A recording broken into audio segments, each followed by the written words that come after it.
I'm glad that you can be here today on this summer day when I think JB might want us to be out on a hike. But it's good to be together here to remember this fine man. JB didn't think we really ought to have a service for him. I asked him if we could, please, because I thought we might need to. We would need this time to be together and tell stories about him. He was a little flummoxed by my request that could we please have a service. He said it seemed like a lot of work. And I said it was work that I would be glad to do for him. And so here we are. We have gathered to do something that is both very simple and incomprehensible. We're going to tell stories about this gentle and generous man. 95 years of living, so there are a lot of stories to tell, a lot to celebrate and honor. And in the midst of that, we are going to try to comprehend that he is not here anymore. And what I hope we get from the telling of stories is the strength and encouragement and joy to go on with our lives with some of the same heart and zest that JB lived his life.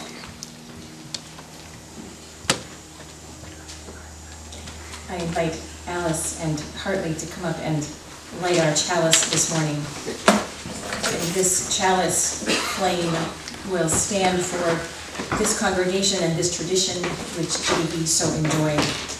And this morning it also stands for the spark of his spirit.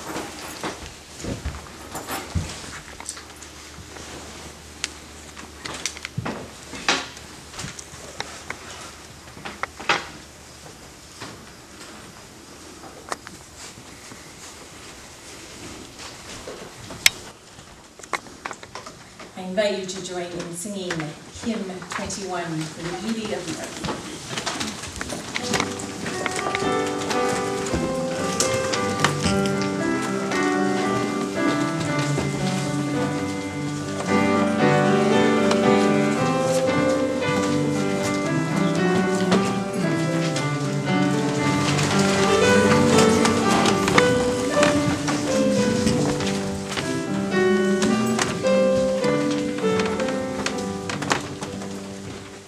Oh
JB had marked a copy of The Road Not Taken by Robert Frost as something that he might like to have read at a service.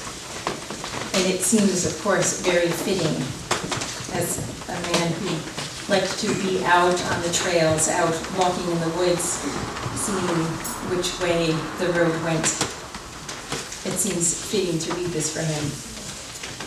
He, of course, did that on the earth, but he also did that in his mind. He was out seeing which way the thinking and ideas might go next.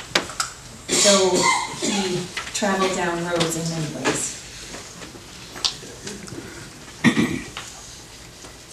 Two roads diverged in a yellow wood, and sorry I could not travel both and be one traveler. Long I stood and looked down one as far as I could to where it bent in the undergrowth. Then took the other, as just as fair, and having perhaps the better claim because it was grassy and wanted wear. Though as for that, the passing there had worn them really about the same. And both that morning equally lay in leaves no step had trodden black.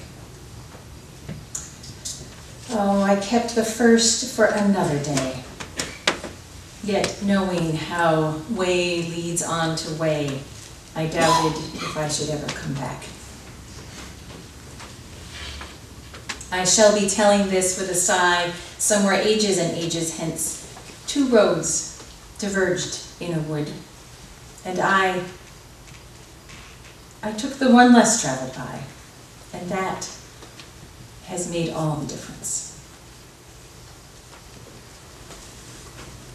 Just a couple of days before he died, I had a conversation with JB about his decision to take a powerful pain medication that would relieve the terrible pain he had been in.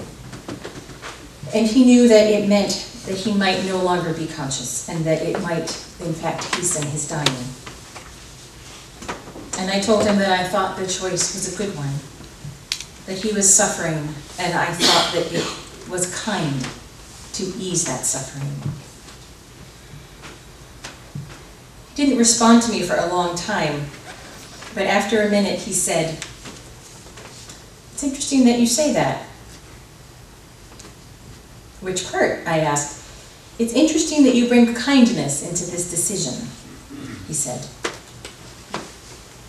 He had been thinking very carefully about this, and quite logically. And a little bit later he said, "Well, thank you for your contribution to my thinking on this matter."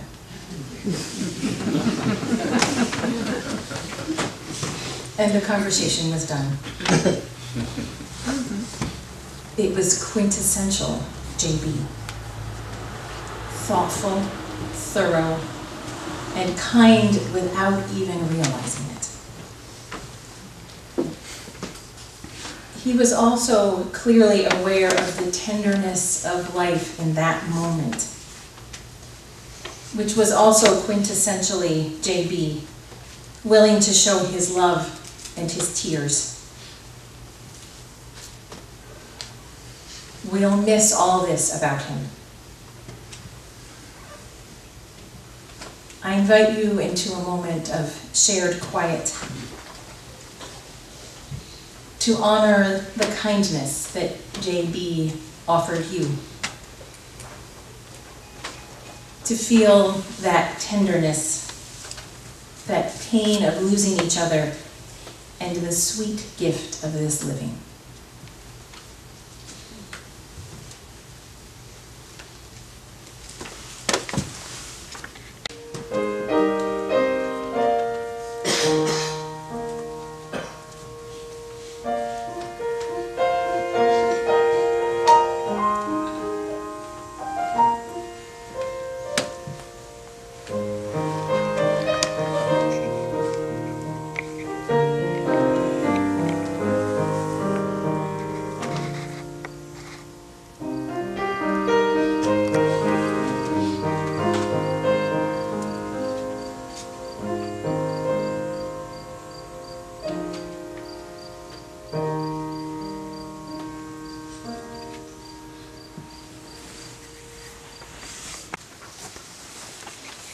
Alice and Hartley have collected some stories from people, well, people around the world, and people who knew JB in various phases of his life. And so they are going to share some of their own recollection of his life and weave in these other stories. Please come forward.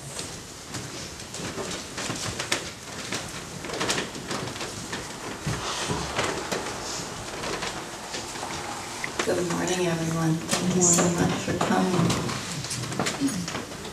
Hartley and I thought that we would tell you about various chapters in JB's life that might not have touched you, and afterwards welcome you to share this chapter of Dad's life with us.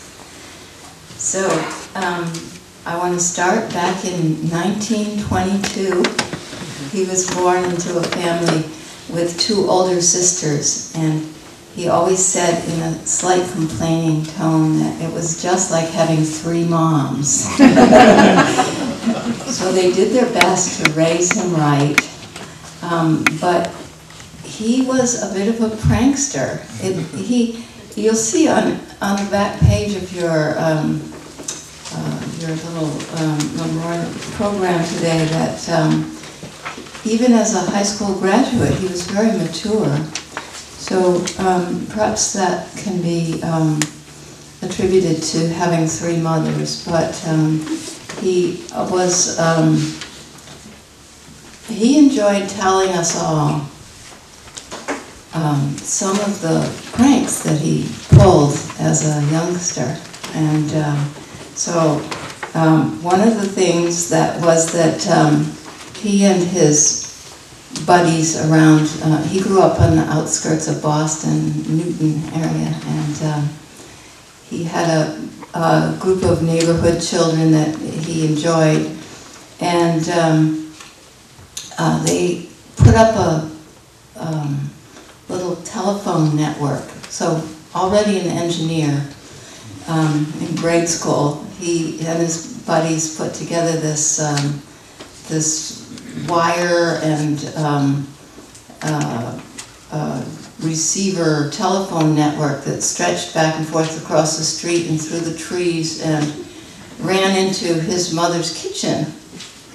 And that was all fine and good, and they had a really good time with it until there was a thunderstorm and a bolt of lightning traveled down the wire into his mother's kitchen and frightened her half to death. So that was the end of the telephone network. Another prank was having to do with hydrogen chloride, sulfide, sorry,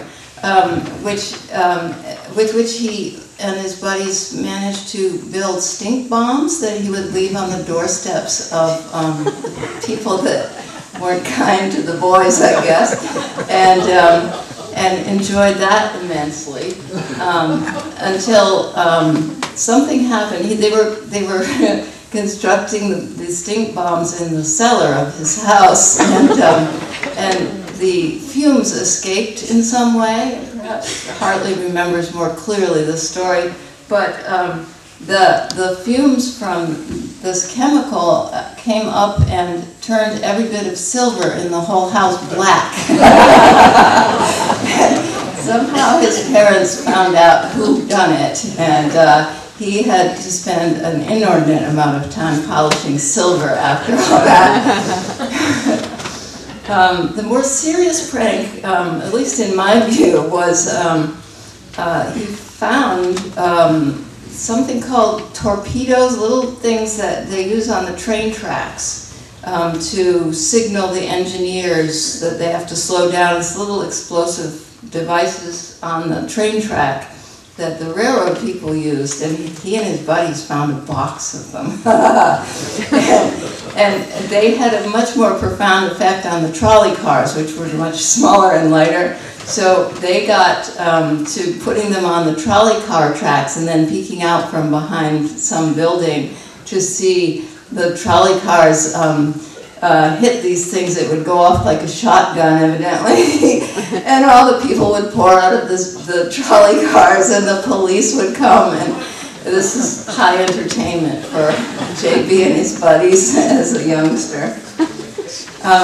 But he also was growing up in the Depression years, of course. Having been born in 22, the Depression came and his dad lost his job. His dad's company went out of business and left him with lots of cans of paint. So JB's dad in the Depression was selling paint door to door to try and put food on the table, and they also rented rooms in their house. And Dad, to the very end of his life, still remembered the names of the boarders that would come and be at the dinner table with them in childhood, and they had some real favorites that were a wonderful addition to the family to hear him tell it. So, one of the things to notice from that high school picture on the back of the program is Dad actually showed very early interest in hiking and joined the AMC when he was still in high school. I found a paper in his files. I've been having to clean the files lately, and I found a paper where he had written that he had joined the AMC in 1937. So he must have been one of their longest members when he passed at 95. So his older sister Gail was also interested in that, and I'm sure she was the one that kind of pulled him into developing an interest in all those things. And to finish his early life, he heard by word of mouth, I think it was, that there was a test being given at M.I.T. one day when he was in high school, that if you passed this test, they would give you admission to M.I.T. and pay for the tuition. And Dad thought, why not? Might as well go. And so he passed the test, and they offered him admission to M.I.T. And Hartley's going to take it from here for a bit. Second half of the tag team here. So Dad passed the test and was admitted to MIT. And, he did express to me a couple times he stayed at home and took the T to class at MIT, so he missed out on all the hijinks that go on in the dorm at MIT. Some of you that have lived around Boston probably heard of those. It occasionally makes the papers. They do a particularly good job. I won't get into that, and I won't admit anything he told me about his participation. But he was at MIT, and his entire class, he was the class of 1944, and his entire class in their junior year left the school with the, they didn't surprise the school, they knew about it, and they all enlisted in the service. And they went in lots of different directions. Dad ended up in the Signal Corps as an officer. Most of the class did. I believe the understanding was they went to OCS and they went on as officers to various corners of the earth. And so he went to Europe after training, and to his great delight, they were informed on the way over to Europe that VE Day had occurred, so they were not going into a combat zone in Europe. He got there, and he was, as a signal lieutenant, he was, and through what fortuitous circumstance I don't know, was ended up in charge of a project that the U.S. Army had managing a German microwave system across Germany. If you want to recall, at the end of World War II, the German telephone system was destroyed. I mean, we had been bombing and all sorts of military action taking place in Germany. You could not, the phones didn't work, and the Army was very concerned because they wanted to have communications with all the occupying troops. So they took over the German system, and Dad was in charge of that. I'm sure he appreciated the technical challenge. What he appreciated the most, however, was that one of their stations was the top of the Zugspitze, which is the highest mountain in Germany, and has an adjacent ski area. So he said he would schedule week-long inspection trips at the station. We have pictures to prove it. After about a year in Germany, they started bringing all the occupying troops home.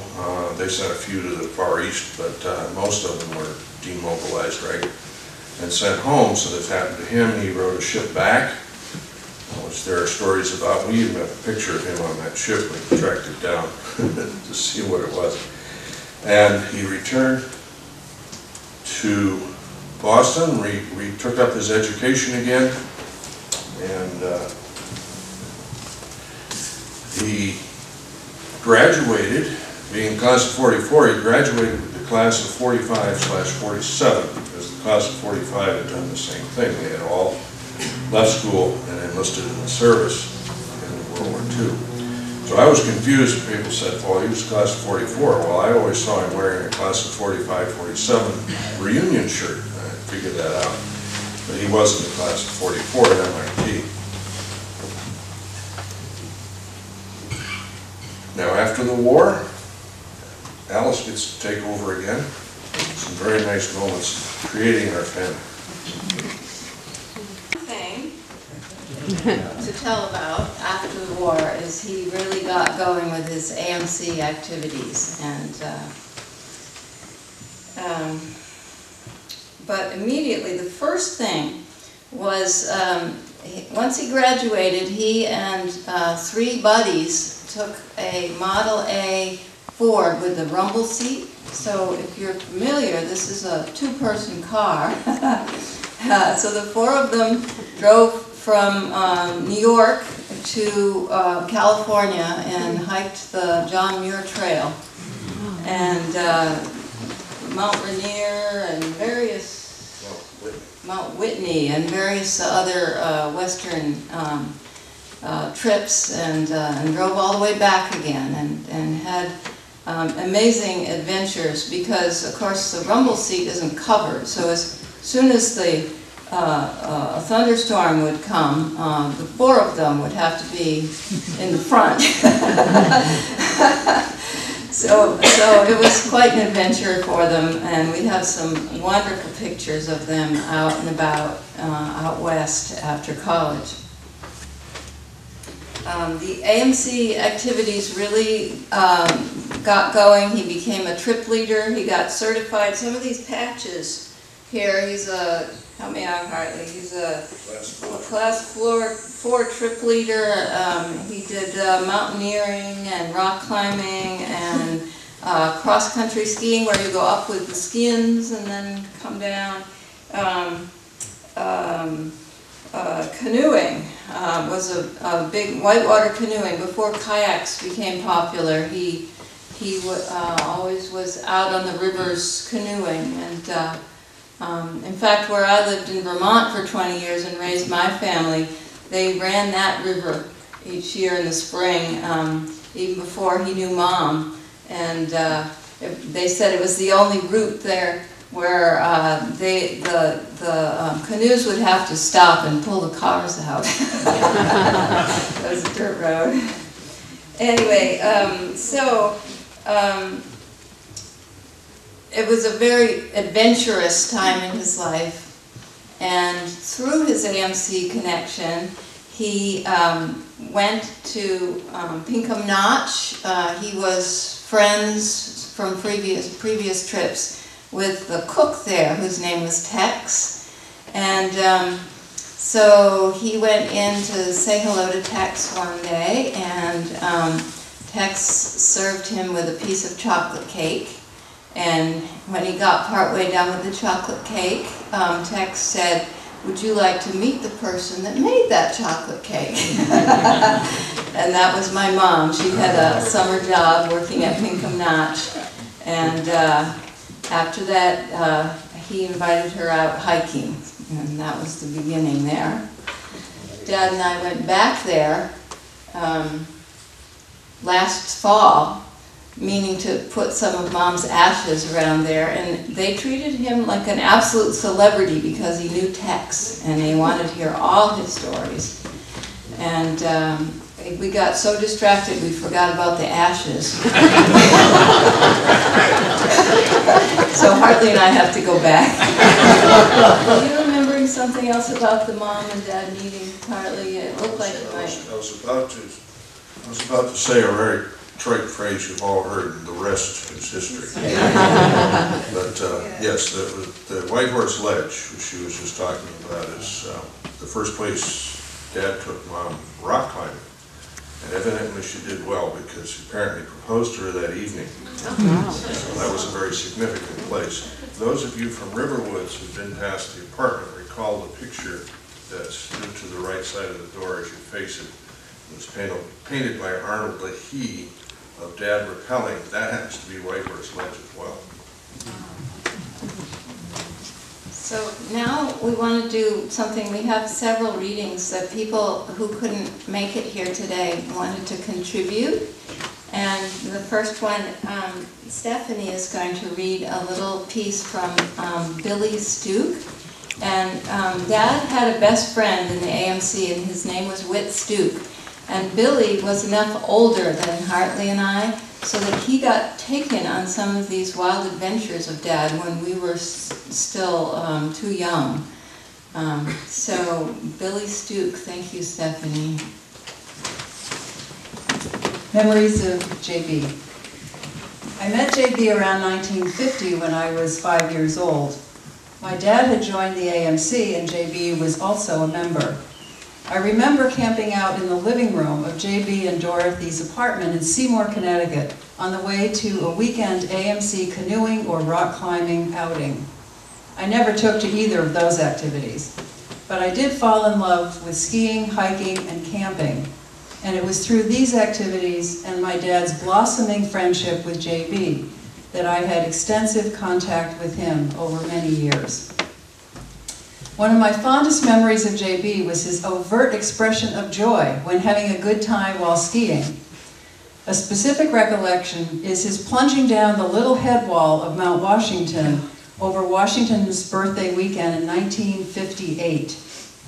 I remember the year partly because it was the first season Wildcat operated a lift-served ski area, and partly because it was a brutally cold weekend in which wind chill temperatures at night dropped well below 50 degrees below Fahrenheit. JB, my dad, and I camped out in the picnic pavilion of the Dolly Cobb campground at the foot of Mount Washington. My God, it was cold. One day, we skinned up the fire trail past the Hermit Lake Shelter, then known as Hojo's, to the little head wall. It was a blustery day with low clouds and snow showers common. I stayed at the bottom, but JB and Dad skinned on up, which was no mean task as the terrain got steeper and the snow heavier. At the top of the pitch, they de-skinned, and JB kept his cables unattached in the back so he could deploy telemark turns through the difficult snowpack. He had a ball coming down, expressing his joyful sentiment with a loud whoopee on every turn. That was so characteristic of JB's contagious joie de vivre, which made him a delight to be around. I cannot close without mentioning JB and Dorothy's extraordinary generosity. Just before my wife Pat and I moved to Rhode Island so I could study for a doctorate at Brown, she got into a serious automobile accident. This set us back financially to the point where I had to consider dropping out of the program after my first semester. My dad's money was tied up in his business, so he lacked the cash to help me out. But JB and Dorothy stepped up with a loan for money to pay for my second semester. As a historian, sensitive to the significance of what may seem to most as a small event, I can say that that generosity may well have enabled me to fulfill my dream to become a college teacher and a publishing scholar. JB and Dorothy lived lives worth living, both for themselves and for others. I will never forget them. Bill Stu.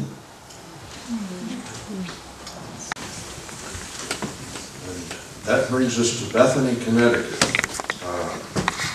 My dad, we lived, as Billy Stuke's letter said, we lived in Seymour in an upstairs apartment. Downstairs was a fellow you'll meet a little later. And then my dad built a house in Bethany, and we moved out there in 1957. When I was 6, and when I went to school there. Dad continued to be active in the AMC, mountaineering, canoeing. I found a paper, those of you who have encountered Dad's paperwork know that he liked to take a document and get his pencil out. And he would red pencil anybody. Whether it was Kendra's sermon or whatever, he would make comments and push questions on it. And some of you may have never seen pages that he wrote comments on, but I found a comment that he considered mountaineering to be not reaching its potential in the AMC because it was strictly rock climbing. And that's so dead. It's a lot more to mountaineering than climbing rocks, even though I love to climb rock. One of my earliest memories in Bethany with his activities involved a boulder which was put on a rope and towed up high in a tree with a release mechanism so people could come out and practice belay. Great excitement for a 6 or 7-year-old to watch at a safe distance. I don't remember being restrained, but I may have been. They didn't want us underneath that. We went to Echo Lake on Mount Desert. We went to Bantam Lake in Connecticut. It was AMC camp, Cow Camp, August Camp. Those of you that have been in the area, and we keep using the word AMC. Appalachian Mountain Club, for those who haven't been there. All summer activities, lots of hikes and climbing and traveling, even boat trips sometimes. In the mid-60s, he was the chairman of the Connecticut chapter of the AMC, and I recall being employed as a parking lot guard for various meetings and show people where to park their cars. There was even a problem with parking back then. And he built a cabin in Jamaica, Vermont, and we grew up with that cabin at a pretty young age, and he hosted trips that used that cabin, both cross-country skiing and downhill skiing. And we'll have a fellow here. I'm going to read a statement from him in just a second when I get to the second part of this, but he participated in both sides in the end. In the mid-60s, 1964, my father and I joined a gliding club at the Bethany Airport in Bethany, which was right around the corner. It was a 10-minute drive from our house, which was very convenient. And he went on, and I went on to earn our pilot's licenses and enjoy soaring very much. I went away to school and then to the service. He continued on. Alice will talk more about that in the after retirement years when he had more free time. Marty Martin Opitz wrote a little memory of him. Martin was in the soaring club. He's a year younger than I am. Let's just try to get my close. I like to read that. Martin Memories of J.B. I was fortunate to spend time with him both at the Nutmeg Glider Club and skiing at Stratton Mountain while spending winter school vacation at his cabin in Vermont. J.B. was always a gracious host, getting up first every morning to restart the fire in the wood stove so everyone else could wake up to some warmth on the bitter cold January mornings in Vermont. He was an excellent glider pilot with a knack for mountains and ridge flying. I still remember his successful off-field landing with Tunxus 233, which is a fairly large glider, two-plate, in a tiny field on the backside of a hill near Candlewood Lake. That field, I saw that field was about the size of this church. He got that airplane in there, he bet. It's the smallest field I'd ever seen anyone land in, but JB had the talent to pull it off without scratching the glider.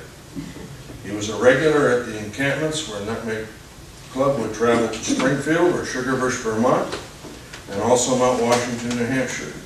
Those of us at Nutmeg Soaring miss his presence and are grateful for all the years he was an active supporting member.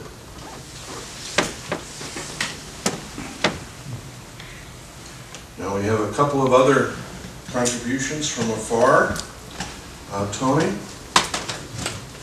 is going to read a missive from Marty Parker. I was privileged to have been able to spend time with my Aunt Dorothy and Uncle John several times during my life. Other than family gatherings, I remember most fondly the times I spent with them without my parents. As a teenager, I spent time at their lovely Bethany home one summer, indulging my love for horses with Alice. Later, I spent an autumn living with them when I worked at the Long Wharf Theatre in New Haven. My intention was to share an apartment in the city, but when I realized the late hours I would work, and that I would share a slum apartment with multiple roommates and multitudes of cockroaches, I chose the comfort and safety of Bethany and all the hominess that my aunt and uncle provided. John and Dorothy were special role models for me. Their affection for each other was apparent, and I remember hoping that I would find such an affectionate partner in life. I did. While I knew they considered many of my opinions radical, they did not judge me. They listened and expressed their own views without trying to push them on me, which meant that I was able to listen and learn. Much later in their lives, and mine, they again demonstrated their generosity and love. In the fall of 2011, I attended a conference in Boston and planned to spend Thanksgiving with them afterward. Instead, I spent Thanksgiving having emergency surgery. John and Dorothy drove down to Boston, no easy feat for them, to see me in the hospital. When I was discharged, I was still too weak to fly home to Sweden. A cousin drove me up to New Hampshire, where I stayed first at Riverwoods, then at a hotel, until I was strong enough to make the trip home. John and Dorothy's warmth, humor, and love were the best possible medicine for my body and soul during this difficult time. I feel so privileged to have known, to have loved, and been loved by these precious people during my life. Here I mentioned a fellow that we'd meet later. When we lived in Seymour upstairs, downstairs was a family of Andersons, the younger son of whom was about 7 years older than I am, and he had a long relationship with my parents, my father especially, and he has sent in a very nice memory.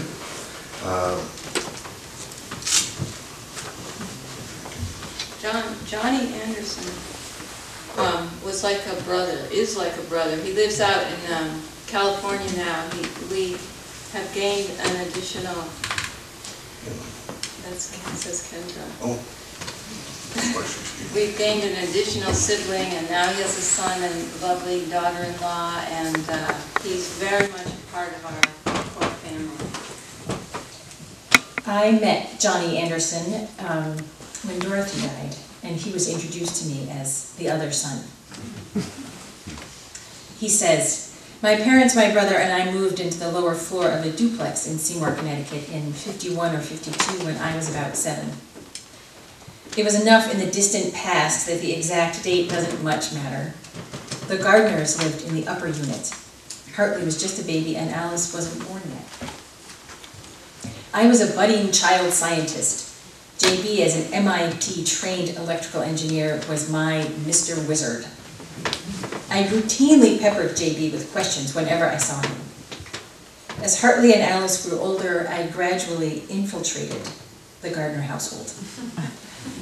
Dorothy never seemed to mind having me underfoot and soon came to call me my little helper. Once Hartley and then Alice moved beyond toddlerhood, I became both a playmate and a watcher. My life was intertwined with the Gardner family for about 10 years, from a preteen through leaving for college. Those were formative years. Let me help you appreciate how significant that was to me. In the early 50s, the Gardners built a house in Bethany, Connecticut. Many mornings, very early before work, JB would come to my bedroom window to wake me up so that I could go to the house with him. And many, many more evenings after work.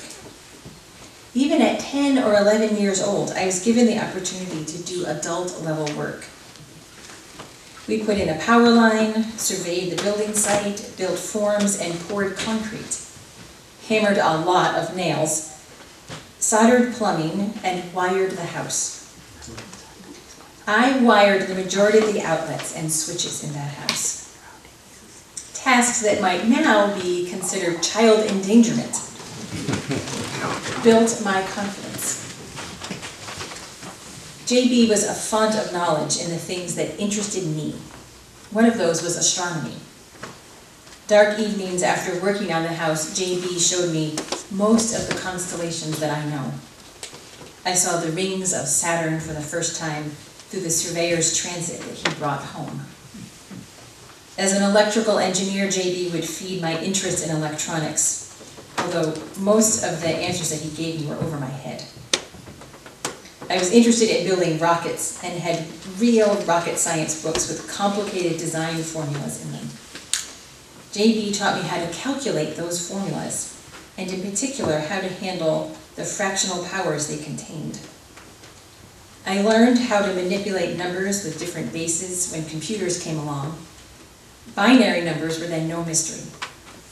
At my age, using binary numbers really saves on cake candles.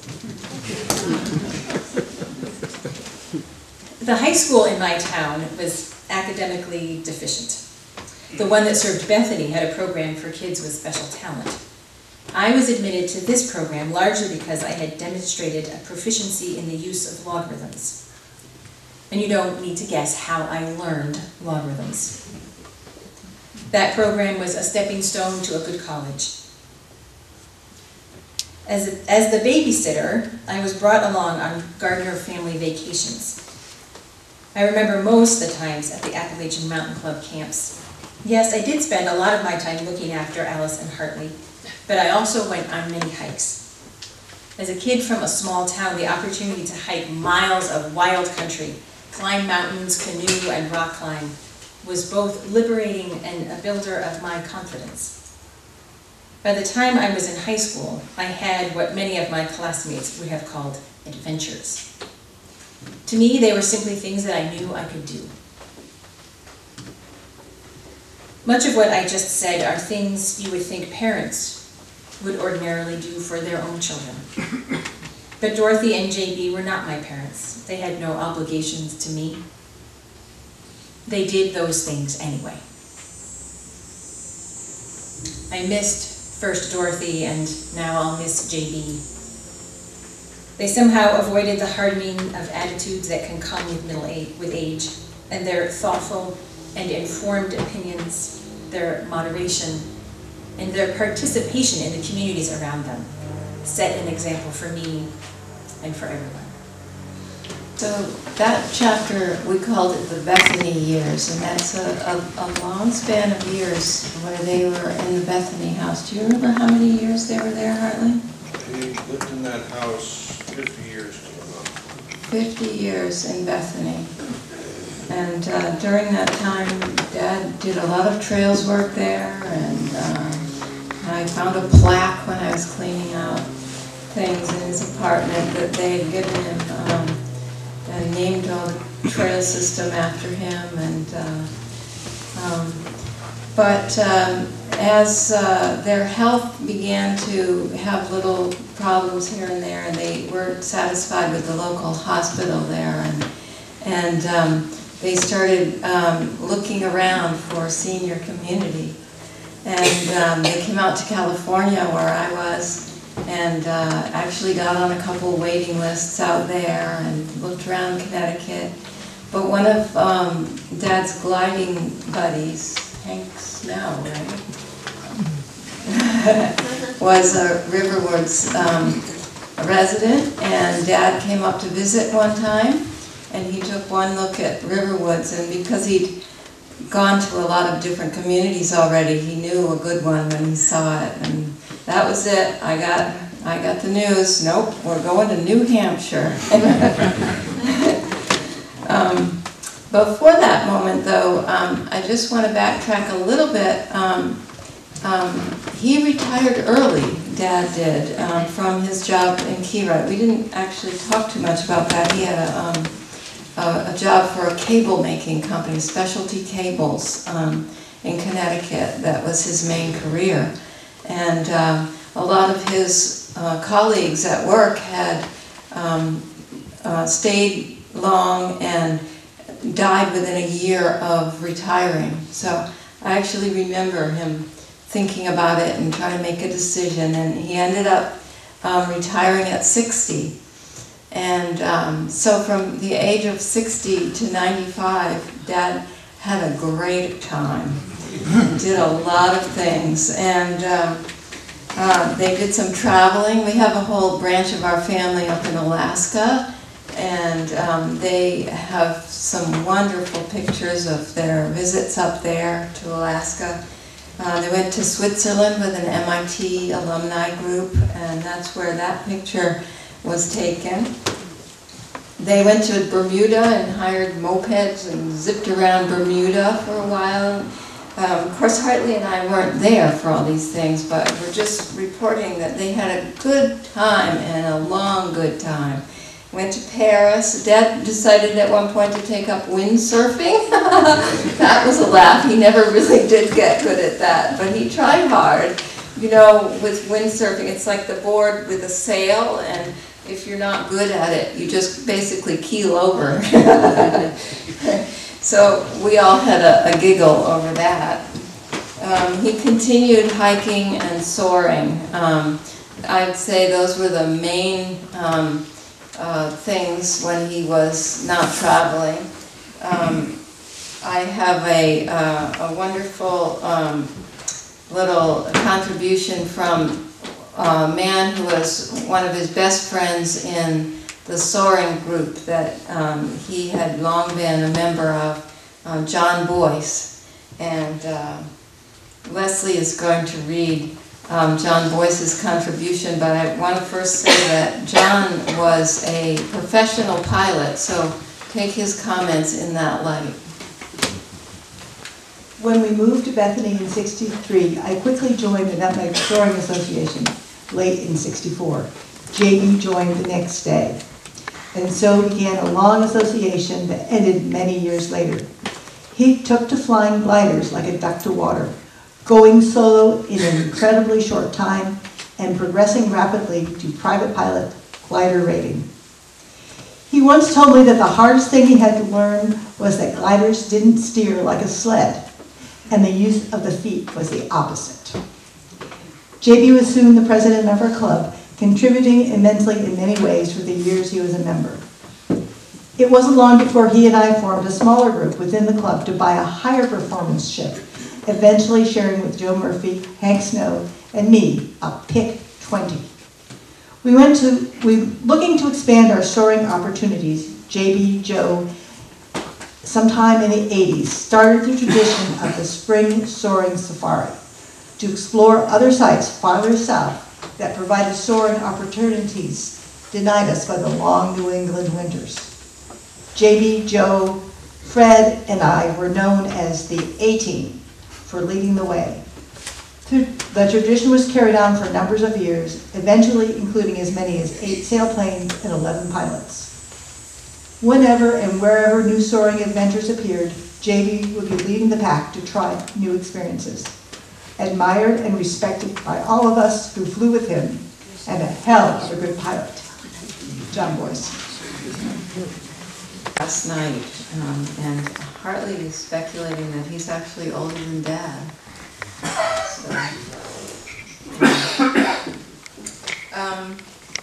Okay, so the next chapter is more yours than ours. But before we go into that, we want to share a message that my daughter Tara put on Facebook when she first came here after Dad's passing, and which the other grandchildren all expressed agreement with, that she had spoken for them. So we have a message read by Nancy Winterbottom from the grandchildren.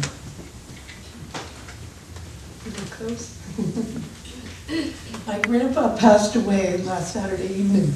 Excuse me. Shall I start again? Okay. My grandpa passed away last Saturday evening. He's always been the rock, the model of responsibility, the chief consumer of candied ginger, and more determined than anyone else you've ever met. He was the kind of fellow the cats liked to nap on. He used to count 11 toes on each of his grandkids to hear us squeal. He put us all to shame, trooping up a mountain, and he introduced many of us to the absolute peace of sitting in a glider plane, looking down on the patchwork world. If you were curious, he'd explain complicated things like nuclear power in a way which actually made sense, and quiz you on the types of trees you were hiking through. He loved making fudge, consumed his own weight in hand-picked blueberries annually, and was loath to give up his chainsaw when he moved into the old folks' home. Even into their 80s, he'd get frisky with my grandma, and she'd swat him away playfully. He dealt with underground hornets by pouring gasoline down the hole, dropping in a match and beating a hasty retreat.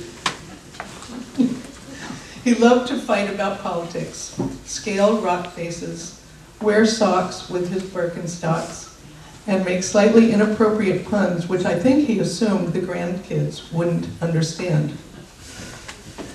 He had an unnatural affection for Spam. Right. He rigged rudimentary phone lines and dive suits and all manner of other contraptions at an age when I was still predominantly worried about whether I would make any friends at summer camp. He steadfastly washed the dishes after my grandma made dinner, except for Sunday evening when he made popcorn after the big midday meal. He died with the same determination that he lived, which has been abrupt for his family, but has spared him from any more suffering. He was so loved, and he is already very much missed. Tara, Derek, Leah, and Aria.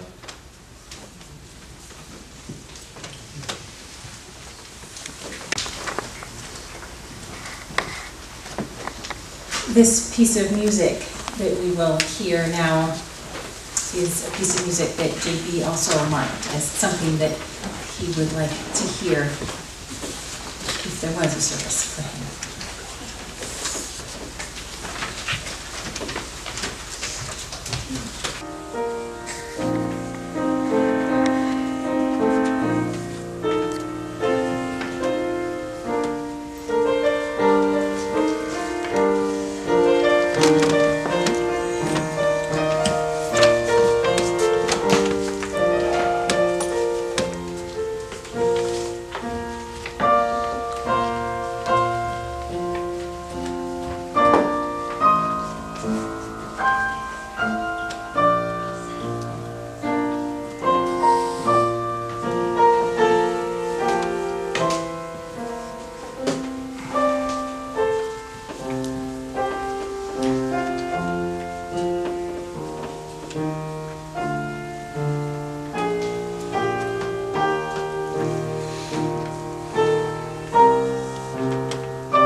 95 years is a lot of living. And JB really lived it too. So there are a lot of stories. Years and years of stories, in fact. So we won't get to hear all those stories today. But Alice and Hartley did want to hear some of the stories of JB's living here in Exeter, things that they maybe didn't get to experience as directly or hear about. So we'll take a few minutes to hear a few of the stories from JB and Dorothy's lives here, knowing that there are more stories even from just this last chapter than we can hear today. And I hope you will keep telling those stories to each other, to hearten each other in these days. So let's hear a few of these stories of JB here in Exeter.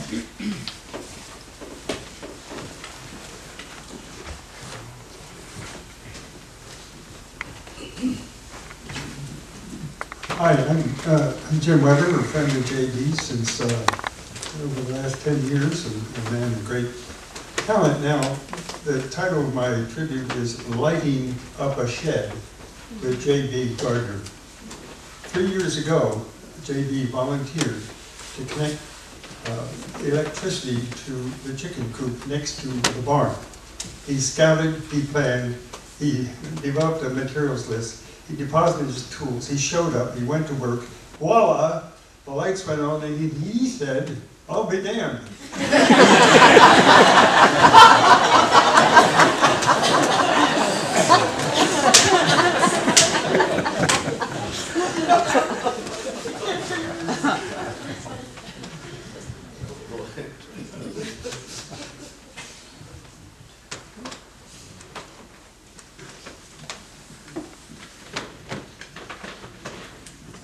I don't exactly remember how long JB was here, but when he came,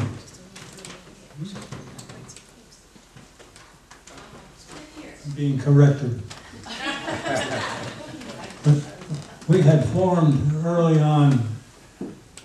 I've been at Riverwoods 20 years, and of all the activities that went on at Riverwoods, there was no conversation group, discussion group between men.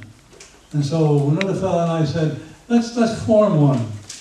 So we decided, sat down in my shop up there, and decided we'd limit it to maybe 10 people, because the apartments are fairly small, and 10 people is a group that you can handle and sit around in an apartment without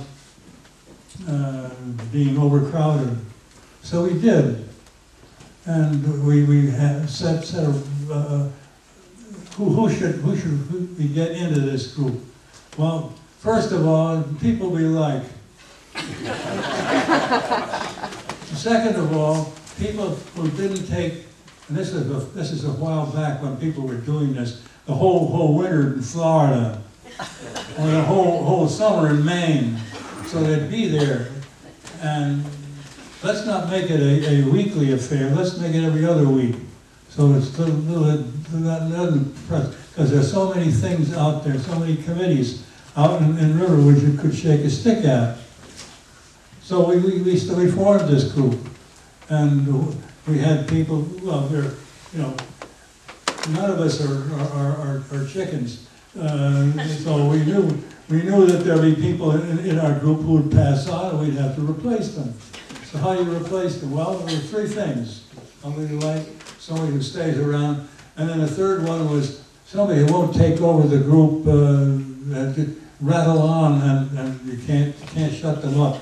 And there are, believe it or not, you'll have to really imagine it, but really, we have a few people out of Riverwoods who would take the group over if they do it.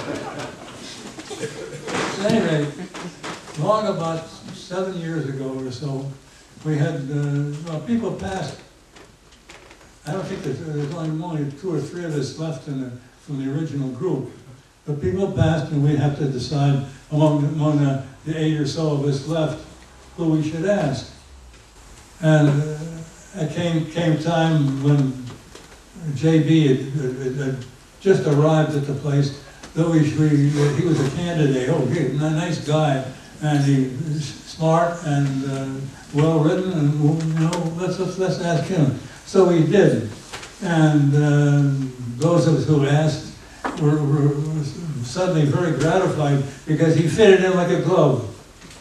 He had interesting things to do. He also had a computer and a printer.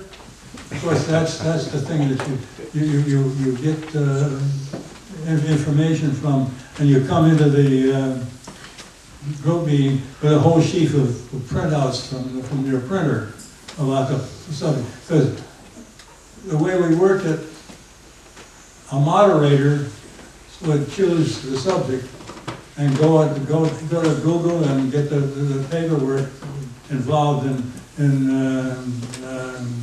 presenting the subject. It was his own choice.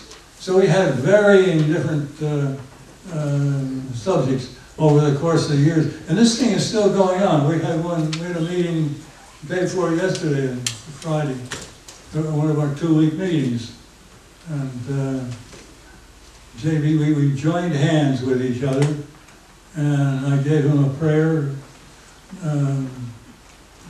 about the solace his family should have, and we miss him, and we will miss him, because he contributed greatly to the group. He looked up, his Tony's over there nodding, yes, yes.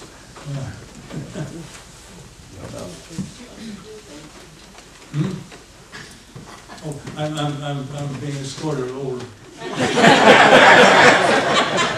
Page the pose.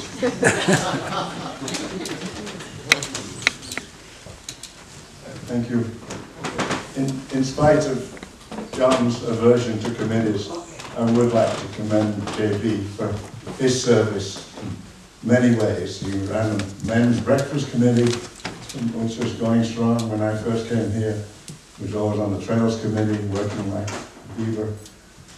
And environmental issues were his way of life.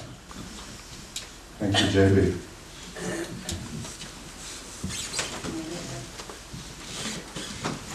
May I add to that he was a very important member and leader of the Environment Sustainability Committee.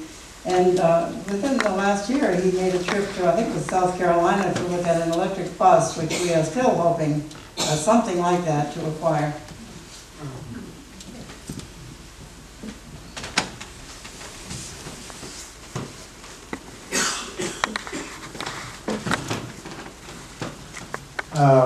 Not long after JB came here, we discovered that he knew my wife's brother-in-law, and there's another step in there which I can't figure out right now. But he was universally liked, and all of this through mountaineering and hiking circles.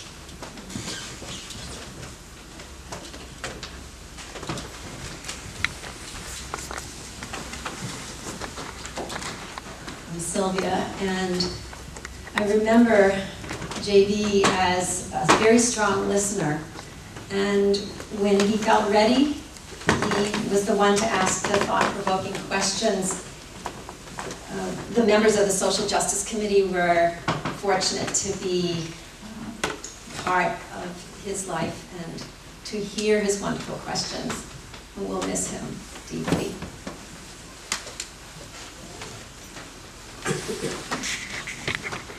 Hi, I'm Lisa, and I got to know JB here through the church, at the Unitarian Church. One of the nice things about being in a church is that you get to know people of multiple ages and can work with them. And we ended up working on a committee together with several others. And he had started the work, this is for a giving and endowment committee, and he had started the ball rolling on that before I got involved. And I saw lots of papers with his pen and pencil on the side with comments as we went through and developed an endowment committee for the church. So he was really instrumental in pushing forward the financial health of the church in that way for the future, as well as serving on the Financial Investing Committee for the current time. And I just loved getting to know him. He was just a sweet and smart person and has been a real role model for me. I can't say enough. Who wouldn't want to live the life that he led? So I'm grateful to have known him. Thank you. My husband is bringing my son up to college, but I wanted to say that he started the Lego League team here in the church, and he had many conversations with JB on engineering and electrical. I don't know how many letters we actually got in the mail from JB with little articles that he found that he thought my husband would really like and whatnot. It was really a great opportunity for the two of them to talk together all the time. And I'm really going to miss my hugs. I always got my hugs when I saw him. Particularly in Brentwood, Apolani, and Stout Oak Farm. He made many, many visits to the farm, and I have many stories, but I won't share them now because we're running out of time.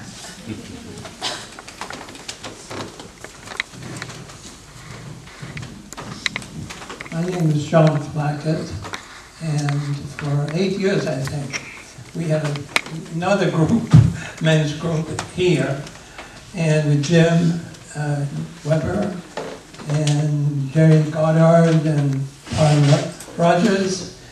I was amazed that it lasted so long, frankly. And one thing with JB did was periodically give us all, usually, a rather right-wing, just very conservative view of the world, because I think he thought all the rest of us were rather disgraceful liberals. And what I found was that he was made, frankly, was very, very good at telling us where he thought the politics should be. And I always remember that because he did it with enormous amount of good health and good feeling about it. And I feel very grateful for him for helping to educate us. You have almost certainly learned something about JB today that you had not heard before, did not know about his life. And so that is why we should keep telling stories about him. And even just saying out loud when something happens that makes you think of him, just say it out loud, even if the person that you were with didn't know him. Helps to keep noticing the way that he is present in our living, even though he's not here anymore. One of the books, well, I guess the only book that both JB and Dorothy owned before they were married was The Prophet by Khalil Gibran. So let me share with you 2 short excerpts from that book. For what is it to die but to stand naked in the wind and to melt into the sun? And what is it to cease breathing but to free the breath from its restless tides, that it may rise and expand and seek God unencumbered? Only when you drink from the river of silence shall you indeed sing. And when you have reached the mountaintop, then you shall begin to climb. And when the earth shall claim your limbs, then shall you truly dance.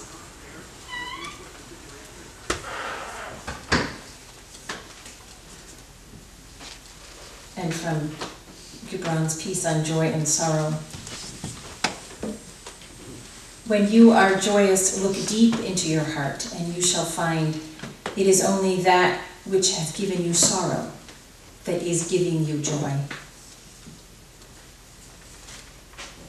When you are sorrowful, look again into your heart, and you shall see that in truth you are weeping for that which has been your delight.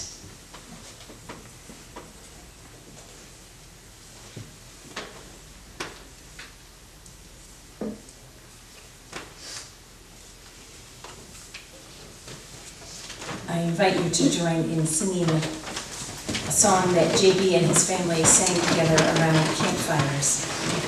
The words are printed in your...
Please remain standing as you are able for our benediction. Keep thinking over your life right up until the end. Cry easily. Be generous. Hike a long trail. Lead well. Share an article with someone. Underline some of it. Shout whoopee at all of the turns in your life. Be generous with everything. Be generous with your money.